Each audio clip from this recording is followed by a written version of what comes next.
નમસ્કાર. આજના virtual classroom training સેશનમાં આપ સૌનું હાર્દિક સ્વાગત છે. આજે હું ITIમાં ચાલતા ડ્રાફ્ટમેન સિવિલ ટ્રેડ અંતર્ગત terms use in irrigation and hydrology lesson વિશે આપ સૌને તાલીમ સહ માર્ગદર્શન આપીશ. Terms use in irrigation and hydrology. પરિચય. ભારત એક ખેતી પ્રધાન દેશ છે. દેશના 70% લોકો જીવન નિર્વાહ માટે ખેતીના વ્યવસાય અને તેની પેદાશો ઉપર નિર્ભર છે. તેથી ભારત દેશના લોકોનું જીવન ધોરણ ઊંચું લાવવું હોય તો ખેતીની પેદાશ વધારવી પડે. ખેતીની પેદાશ વધારવા માટેનો અસરકારક અને સરળ ઉપાય વધારે જમીનને સિંચાઈ હેઠળ લાવવાનો છે કે જેથી અપૂરતા વરસાદ વખતે કે વરસાદ ખેંચાય ત્યારે સિંચાઈની સગવડો દ્વારા પાણી પૂરું પાડી પાકને બચાવી શકાય છે. What is irrigation? સિંચાઈ શું છે? તો પાક ઉગાડવા માટે જમીનને કૃત્રિમ રીતે પાણી પૂરું પાડવાની ક્રિયાને સિંચાઈ એટલે કે ઇરિગેશન કહે છે. એટલે પાક ઉગાડવા માટે જે પાણીની જરૂર પડે છે અને જે પાણી પૂરું પાડવામાં આવે છે એ ક્રિયાને સિંચાઈ અથવા તો ઇરિગેશન કહે છે. પાકને તેના વૃદ્ધિકાળ દરમિયાન ચોક્કસ સમયાંતરે સારા વિકાસ માટે પાણીની જરૂર પડે છે. ભારત જેવા ટ્રોપિકલ દેશોમાં જ્યાં વરસાદ માત્ર ચોમાસામાં એટલે કે જૂનથી સપ્ટેમ્બર જ પડે છે ત્યાં પાકની વૃદ્ધિ માટે સિંચાઈ જરૂરી છે. સિંચાઈ ઇજનેરી એટલે કે ઇરિગેશન એન્જિનિયરિંગ સિંચાઈને લાગતા વિવિધ કામોના આયોજન, ડિઝાઇન, બાંધકામ અને મરમ્મત વગેરેને લાગતા વિજ્ઞાનને સિંચાઈ ઇજનેરી એટલે કે ઇરિગેશન એન્જિનિયરિંગ કહે છે. તે પાણીના વિવિધ સ્ત્રોતનો સિંચાઈ માટે ઉપયોગ તેમજ વોટર રોડથી માંડીને ખેતર સુધીની બધી જ બાબતો અને પ્રશ્નોને આવરી લે છે.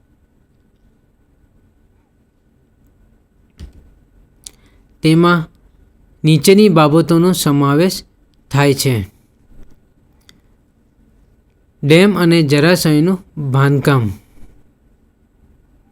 વિવિધ હેડવર્ક્સનું બાંધકામ,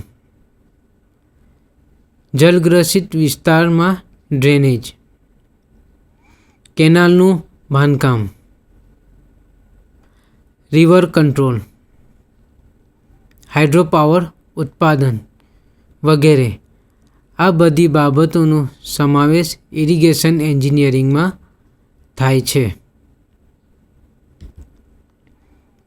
એટલે ઇરિગેશન અને હાઇડ્રોલોજીમાં જે ટર્મ્સ ઉપયોગમાં લેવામાં આવતા છે એના વિશે વિગતવાર સમજીશું.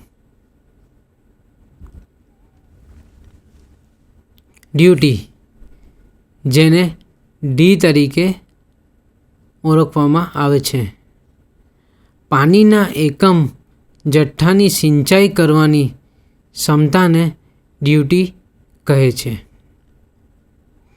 ડ્યુટી એ પાકના વિસ્તાર અને પાકના બેઝ પીરિયડ દરમિયાન જરૂરી પાણીના કુલ જથ્થા વચ્ચેનો સંબંધ દર્શાવે છે.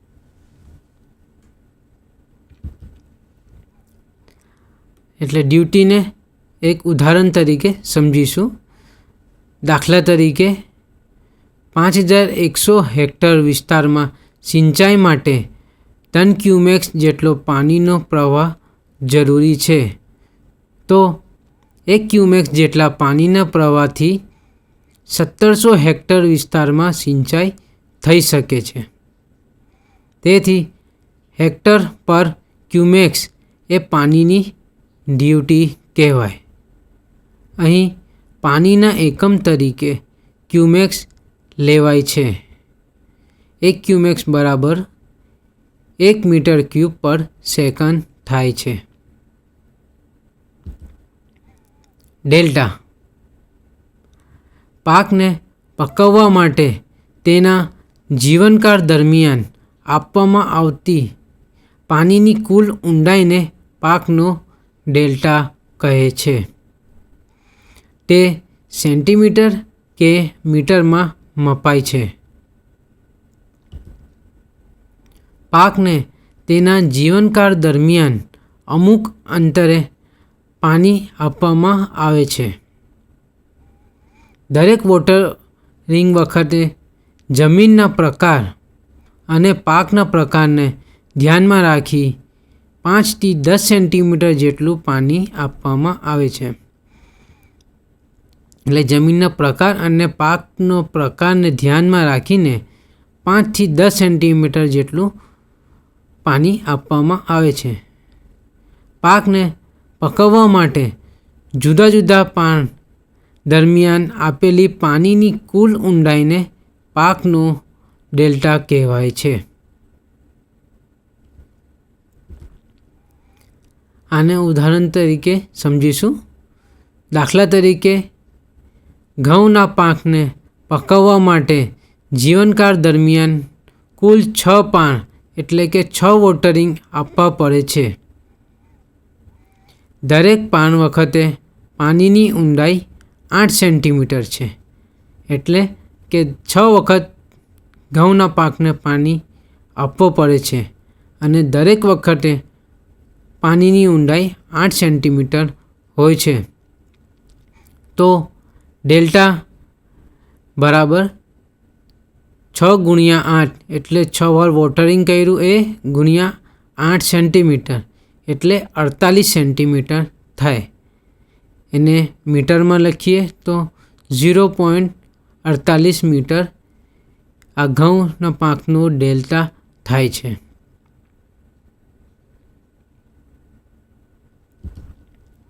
Core period. ક્રોપ પીરિયડ પાકને વાવવાના દિવસથી તેની કાપણીના દિવસ સુધીના સમયગાળાને ક્રોપ પીરિયડ કહે છે. એટલે પાક જ્યારે વાવવાનું હોય તે દિવસથી તે પાકને કાપવામાં આવે એ દિવસ સુધી વચ્ચે સમયગાળામાં જેટલું પીરિયડ છે એ પીરિયડને ક્રોપ પીરિયડ કહે છે. તે દિવસમાં દર્શાવાય છે. દાખલા તરીકે ઘઉં માટે ક્રોપ પીરિયડ 120 દિવસ છે.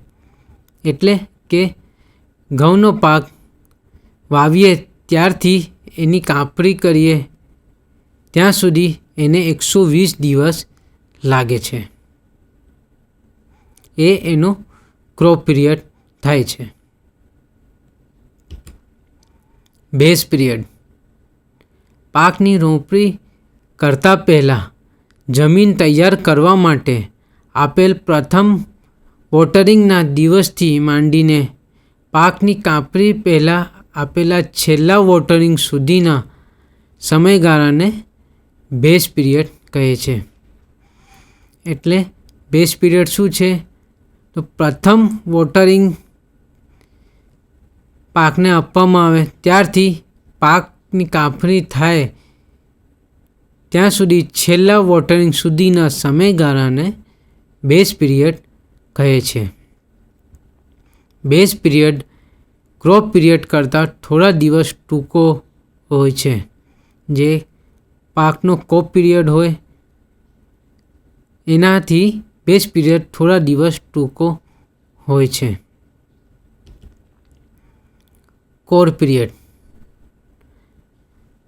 બેઝ પિરિયડના જે સમયગાળા દરમિયાન કોર વોટરિંગની જરૂર પડે છે તેને કોર પિરિયડ કહે છે. એટલે પાકમાં જે બેઝ પિરિયડ દરમિયાન કોર વોટરિંગની જેટલી જરૂર પડે તેને કોર પિરિયડ કહે છે. કોર વોટરિંગ પાકને તેના બેઝ પિરિયડ દરમિયાન પાણીની જરૂરિયાત એકસરખી રહેતી નથી. પાક થોડા સેન્ટીમીટર ઊંચો વધે ત્યારે પછી આપવામાં આવતા વોટરિંગ વખતે પાકને મહત્તમ પાણીની જરૂર પડે છે. ત્યાર પછી પાક માટે પાણીની જરૂરિયાત ઘટતી જાય છે. આમ પાક થોડા સેન્ટીમીટર ઊંચો વધે ત્યારે પછી આપવામાં આવતા પ્રથમ વોટરિંગને કોર વોટરિંગ કહે છે. પલીઓ પાકને વાવતા પહેલાં જમીનને ભેજવાળી કરવા આપવામાં આવતા પ્રથમ વોટરિંગને પેલીઓ કહે છે. સામાન્ય રીતે રવિ પાકો માટે પલીઓ આપવાની જરૂર પડે છે.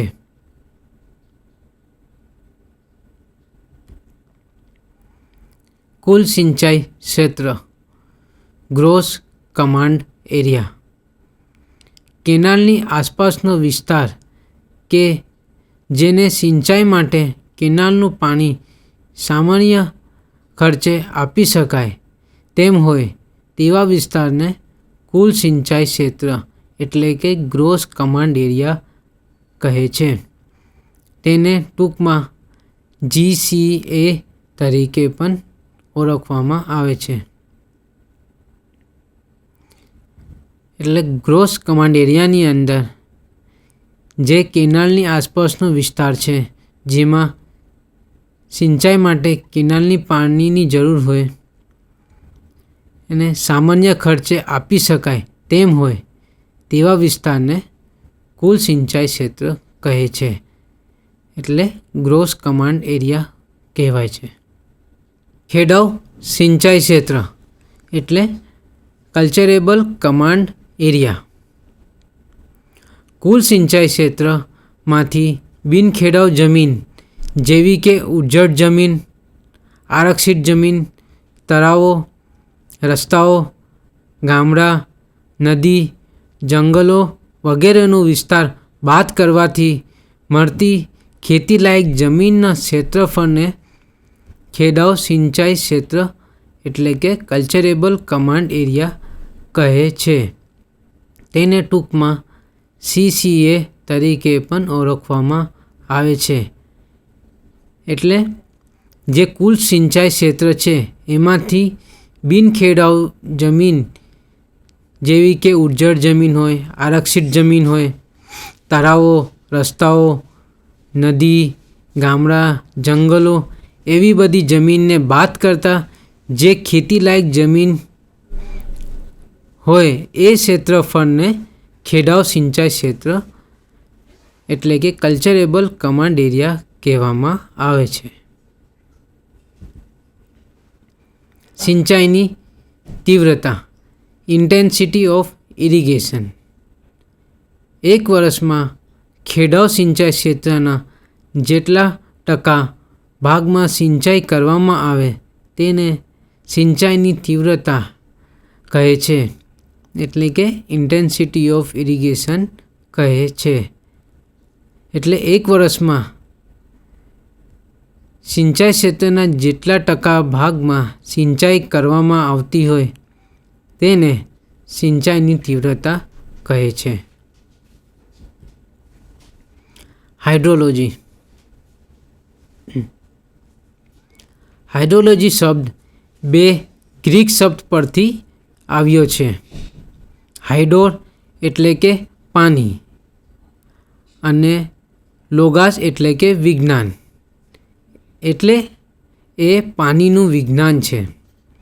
એટલે હાઇડ્રોલોજી એક પાણીનું વિજ્ઞાન છે, જેમાં પાણીને અને સિંચાઈને લાગતી બધી બાબતને આવરી લેવામાં આવે છે. તેને એક વિજ્ઞાન તરીકે વ્યાખ્યાયિત કરવામાં આવે છે, જે જમીનની સપાટી પર, જમીનમાં, અંતર્ગત ખડકોમાં અને વાતાવરણમાં મુખ્યત્વે ભેજ અથવા પાણીના વાતાવરણના સ્વરૂપમાં પાણીના ગુણધર્મો, વિતરણ અને પરિભ્રમ સાથે વ્યવહાર કરે છે. Necessity of irrigation. સિંચાઈની જરૂરિયાત શા માટે છે? તો સિંચાઈની જરૂરિયાત નીચેના મુદ્દાઓ પરથી સમજી શકાય છે. ફર્સ્ટ, અપૂરતો વરસાદ એટલે લેસ રેનફોલ હોય ત્યારે. સેકન્ડ, અનિયમિત વરસાદ, નોન યુનિફોર્મ રેનફોલ. થર્ડ, વાણિજ્ય પાકો ઉગાડવા એટલે ગ્રોઈંગ કોમર્શિયલ ક્રોપ. ફોર્થ, નિયંત્રિત રીતે પાણી પૂરું પાડવું, કંટ્રોલ વોટર સપ્લાય. આ બધી ઇરિગેશનની જરૂરિયાત છે, જેના માટે ઇરિગેશનની જરૂર પડે છે. આ બધા મુદ્દાને વિગતવાર સમજીશું. ફર્સ્ટ, અપૂરતો વરસાદ, લેસ રેનફોલ. જે વિસ્તારમાં વરસાદનું પ્રમાણ ખૂબ ઓછું હોય ત્યાં કૃત્રિમ રીતે પાણી પહોંચાડવું જરૂરી છે. આવા કિસ્સામાં જે વિસ્તારમાં વધારે પાણી ઉપલબ્ધ હોય તેવા વિસ્તારમાં ડેમ બાંધી પાણી કેનાલ મારફત ઓછા વરસાદવાળા વિસ્તારમાં પહોંચાડવામાં આવે છે. દાખલા તરીકે, નર્મદા કેનાલ સૌરાષ્ટ્રના ઓછા વરસાદવાળા વિસ્તારોને પાણી પૂરું પાડે છે.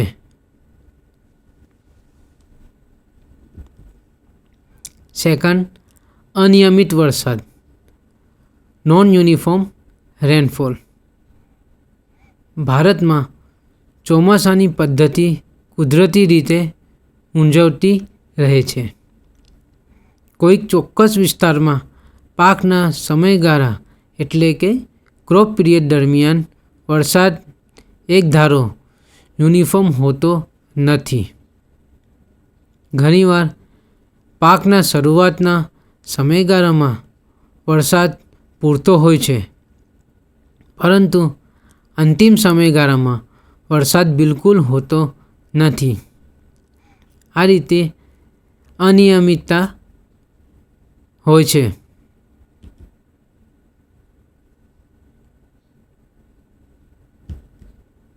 આથી કાં તો ઉપજ ઓછી મળે છે અથવા પાક સુકાઈ જાય છે. તેથી સંગ્રહ કરેલું પાણી આવા સમયે આપવામાં આવે તો પાક બચાવી શકાય છે. ભારતના મોટાભાગના સિંચાઈ પ્રોજેક્ટ આ સિદ્ધાંત પર આધારિત છે.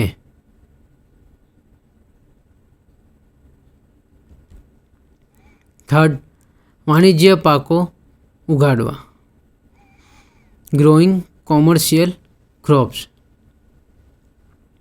કોઈ વિસ્તારમાં ખેતીના સામાન્ય પાકો ઉગાડવા માટે વરસાદ પૂરતો હોય, પરંતુ વાણિજ્ય પાકો અને રોકડિયા પાકો ઉગાડવા માટે વધારે પાણીની જરૂર પડે છે. નિયંત્રિત રીતે પાણી પૂરું પાડવું, કંટ્રોલ વોટર સપ્લાય. જળ વહેંચણીની યોગ્ય સિસ્ટમથી પાણી નિયંત્રિત રીતે પૂરું પાડી શકાય અને ઓછા પાણીથી નીપજ વધે છે. આ બધા સિંચાઈની જરૂરિયાત છે. હવે સિંચાઈ ઇજનેરીનું કાર્યક્ષેત્ર, સ્કોપ ઓફ ઇરિગેશન એન્જિનિયરિંગ. સિંચાઈ ઇજનેરીનું કાર્યક્ષેત્ર માત્ર ખેતરોને પાણી આપવા પૂરતું મર્યાદિત નથી. તે વોટરશેડથી માંડીને ખેતર સુધીની બધી જ બાબતો અને પ્રશ્નોને આવરી લે છે. સિંચાઈ ઇજનેરીનું કાર્યક્ષેત્ર મુખ્ય 3 વિભાગમાં વહેંચી શકાય છે. પહેલું ઇજનેરી પાસું એટલે એન્જિનિયરિંગ એસ્પેક્ટ. સેકન્ડ ખેતી વિષયક પાસું એટલે કે એગ્રીકલ્ચરલ એસ્પેક્ટ. થર્ડ મેનેજમેન્ટ પાસું એટલે કે મેનેજમેન્ટ એસ્પેક્ટ. આ બધા સિંચાઈ ઇજનેરના કાર્યક્ષેત્રને હવે વિગતવાર સમજીશું. ઇજનેરી પાસું એન્જિનિયરિંગ એસ્પેક્ટ.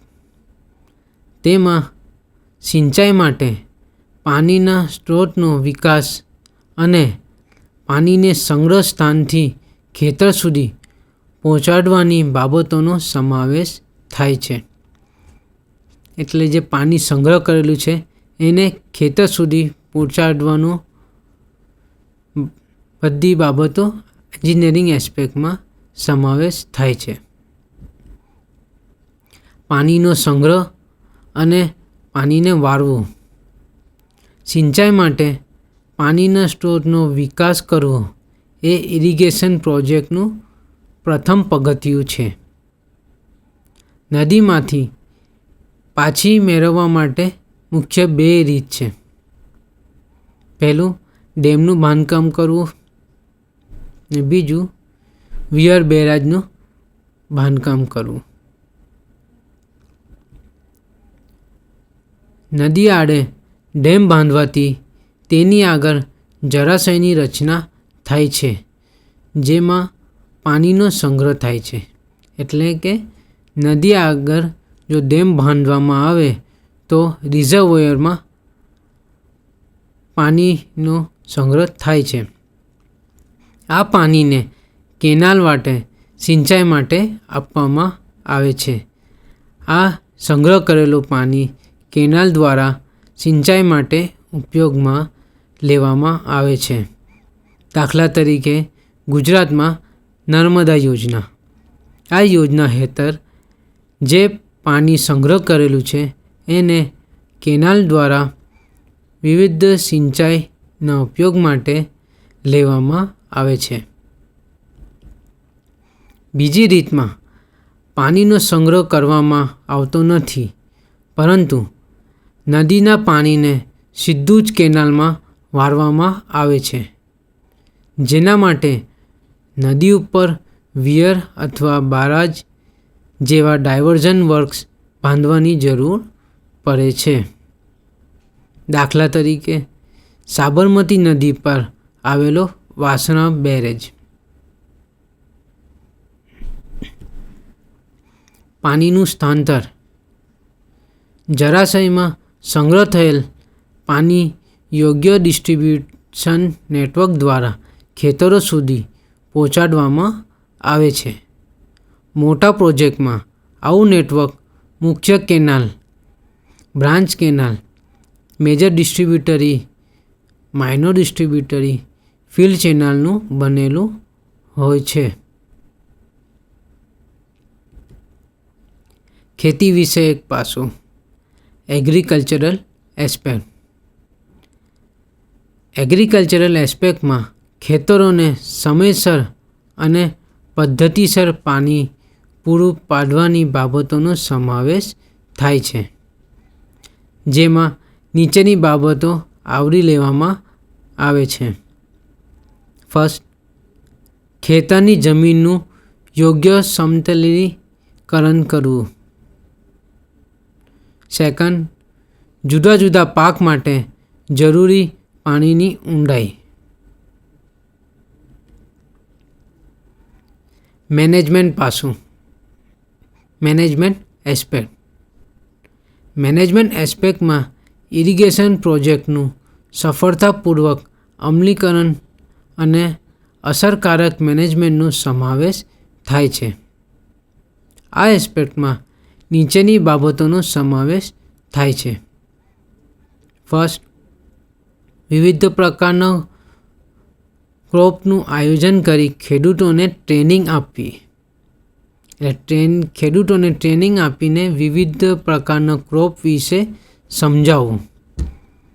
સેકન્ડ, વધુ પાક ઉત્પાદન મેળવવા માટે ખેતીની વૈજ્ઞાનિક પદ્ધતિઓ અપનાવી. વિવિધ પ્રકારની વૈજ્ઞાનિક પદ્ધતિઓ અપનાવીને પાક ઉત્પાદન વધારવાની રીત. સિંચાઈના લાભ અને ગેરલાભ. Merits and demerits of irrigation. સિંચાઈ કરવાથી શું ફાયદાઓ થાય છે એના વિશે જોઈશું, અને જો વધારે સિંચાઈ થઈ જાય તો એના લીધે શું નુકસાન થઈ શકે છે એના વિશે જોઈશું. સિંચાઈના લાભ. Merits of irrigation. ફર્સ્ટ, અનાજના ઉત્પાદનમાં વધારો. Increase in food production. સિંચાઈ કરવાથી ફૂડ પ્રોડક્શનમાં વધારો થવો. પાકને નિયંત્રિત અને સમયસર પાણી પૂરું પાડવાથી ઉપજ વધારે મળે છે. આ ઉપરાંત વર્ષમાં 2 ટન પાક લઈ શકાય છે, તેથી અનાજનું ઉત્પાદન વધે છે. સેકન્ડ, દુષ્કાળ સમય રક્ષણ. Protection from famine. દુષ્કાળની પરિસ્થિતિમાં સિંચાઈ યોજનાના દ્વારા પાકને પાણી પૂરું પાડી તેને બચાવી દુષ્કાળ સામે રક્ષણ મેળવી શકાય છે. સિંચાઈ યોજનાના બાંધકામ દરમિયાન ઘણા લોકોને રોજગારી મળે છે અને દુષ્કાળ સામે રાહત મળે છે. થર્ડ, રોકડિયા પાકોની ખેતી. Cultivation of cash crop. સિંચાઈની સગવડથી શેરડી, તમાકુ, કપાસ, ઘરી, શાકભાજી જેવા રોકડિયા પાક ઉગાડી શકાય છે. ઇરિગેશન એટલે કે સિંચાઈની મદદથી રોકડિયા પાક જેવા કે શેરડીનો પાક છે, તમાકુ, કપાસનો પાક, વિવિધ પ્રકારની શાકભાજી ઉગાડી શકાય છે. ફોર્થ, દેશની સમૃદ્ધિમાં વૃદ્ધિ. Addition to the wealth of the country. સિંચાઈની સગવડોને કારણે ખેત પેદાશોમાં વધારો થાય છે, તેથી સરકારને મહેસૂલ એટલે કે રેવન્યુની રકમ વધારે મળે છે. અનાજની આયાત ઓછી થવાથી વિદેશી ઊંડિયામણ બચે છે. ફિફ્થ, લોકોની સમૃદ્ધિમાં વધારો. Increase in prosperity of people. સિંચાઈની સગવડને લીધે પાકની ઉપજ વધે છે, જમીનના ભાવ વધે છે અને ખેડૂતો વધારે સમૃદ્ધ બને છે.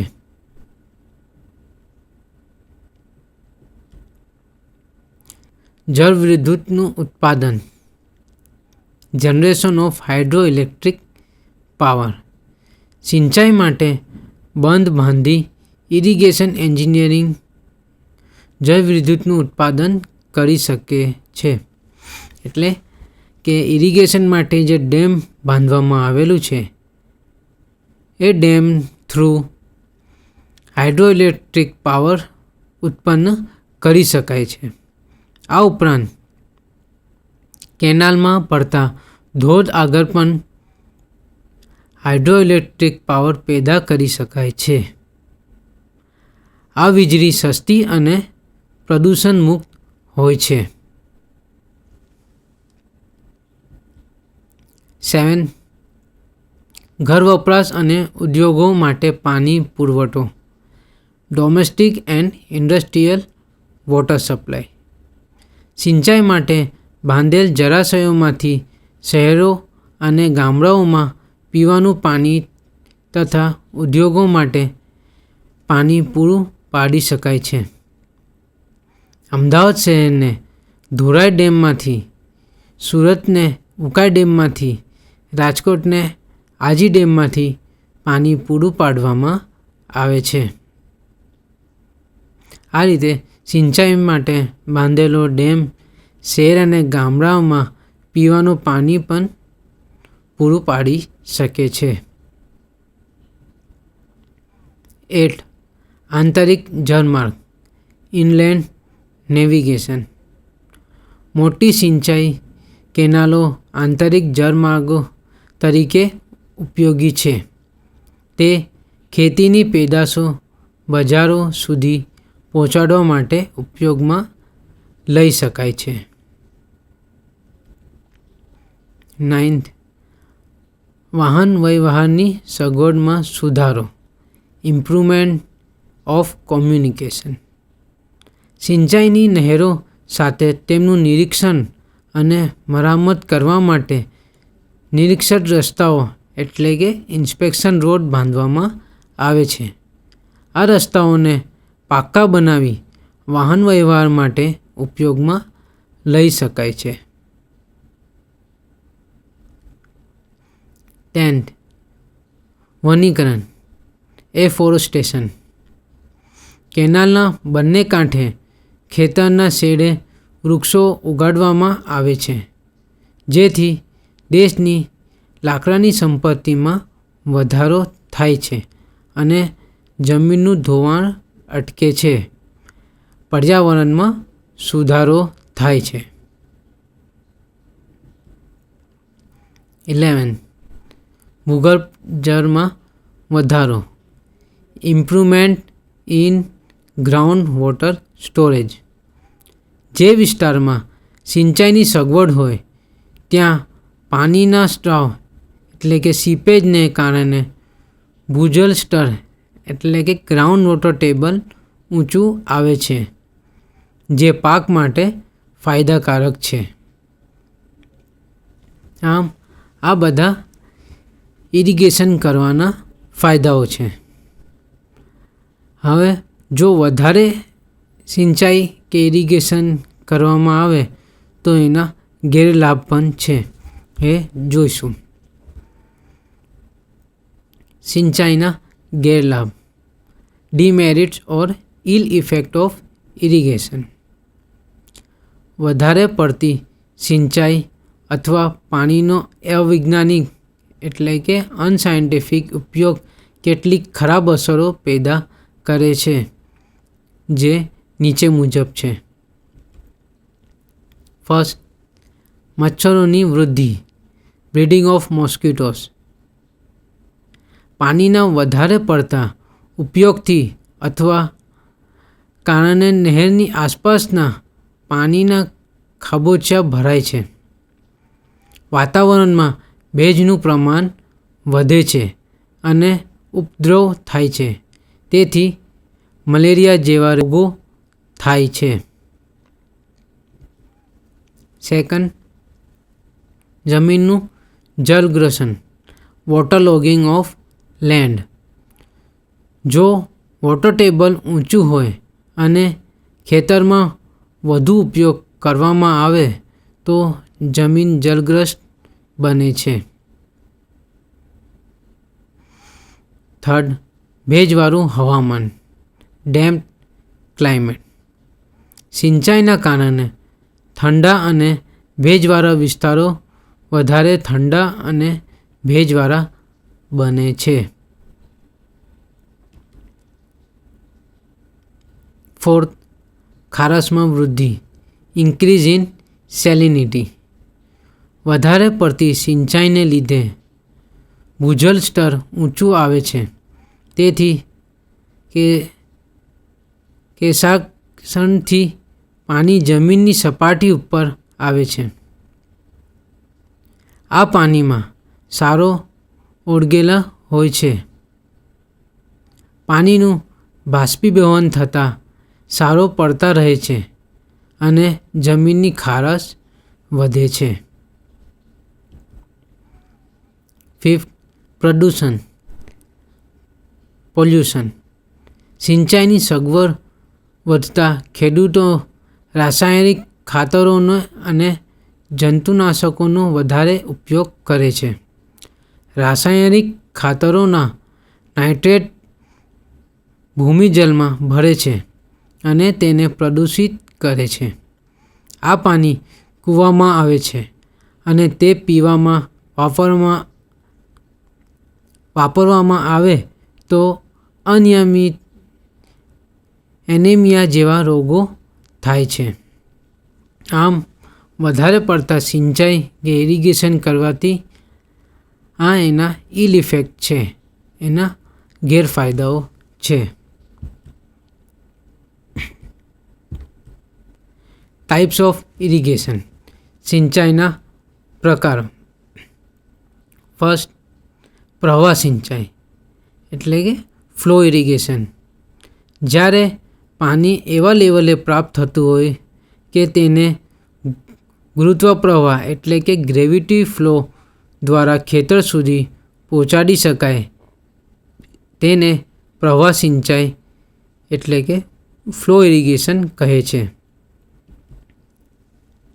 સિંચાઈના સમયગાળાના આધારે પ્રવાહની સિંચાઈના 2 પ્રકારો છે.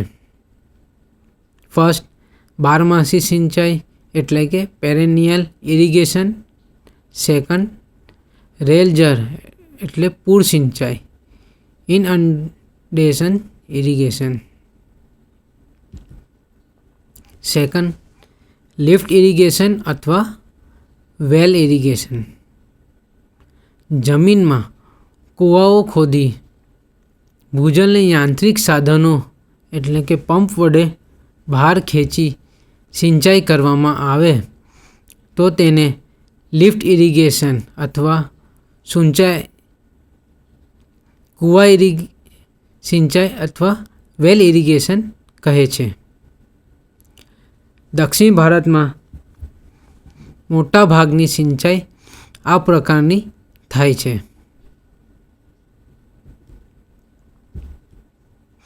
અહીં આ લેસન સમાપ્ત થાય છે. હવે આ જે લેસન છે એના ટૂંકા પ્રશ્ન અને જવાબ જોઈશું. પહેલું, સિંચાઈનો મુખ્ય લાભ કયો છે? એ, જળ પ્રવેશ. બી, પાકની ઉપજ. સી, સંકુલ. ડી, લંપર વાતાવરણ. સિંચાઈનો મુખ્ય લાભ કયો છે? સિંચાઈ કરવાથી મુખ્ય લાભ શું થાય છે? તો એનો જવાબ છે બી, પાકની ઉપજ. બીજો પ્રશ્ન, પાકને વાવવાના દિવસથી તેની કાપણીના દિવસ સુધીના સમયગાળાને શું કહે છે? A, crop period. B, base period. C, growth period. D, core period. એનો જવાબ છે એ, ક્રોપ પીરિયડ. સારાંશ. આ લેસનમાં આપણે પરિચય જોયું, ઇરિગેશન શું છે એ જોયું, ઇરિગેશન એન્જિનિયરિંગ શું છે એના વિશે જોયું, terms use in irrigation and hydrology, જે અલગ અલગ પ્રકારના ટર્મ્સ ઉપયોગમાં લેવામાં આવતા છે ઇરિગેશનમાં અને હાઇડ્રોલોજીમાં એ જોયા. નેસેસિટી ઓફ ઇરિગેશન, સિંચાઈ ઇજનેરીનું કાર્યક્ષેત્ર, સિંચાઈના લાભ અને ગેરલાભ જોયા, સિંચાઈના પ્રકારો જોયા. આમ આ લેસનમાં આપણે ઇરિગેશન શું છે એના વિશે જાણી લીધું. ઇરિગેશન એન્જિનિયરિંગ શું છે, સિંચાઈ કરવાની શા માટે જરૂર પડે છે, એનો સ્કોપ શું છે, એના ફાયદા શું છે સિંચાઈ કરવાના, સિંચાઈ વધારે થઈ જાય તો એના ગેરલાભ શું છે, ઇરિગેશનના પ્રકાર અને ઇરિગેશનમાં જે વિવિધ ટર્મ્સ ઉપયોગમાં લેવાય છે અને હાઇડ્રોલોજીમાં જે ટર્મ્સ ઉપયોગમાં લેવાય છે એના વિશે જોયું. અહીં આ લેસન સમાપ્ત થાય છે. આભાર.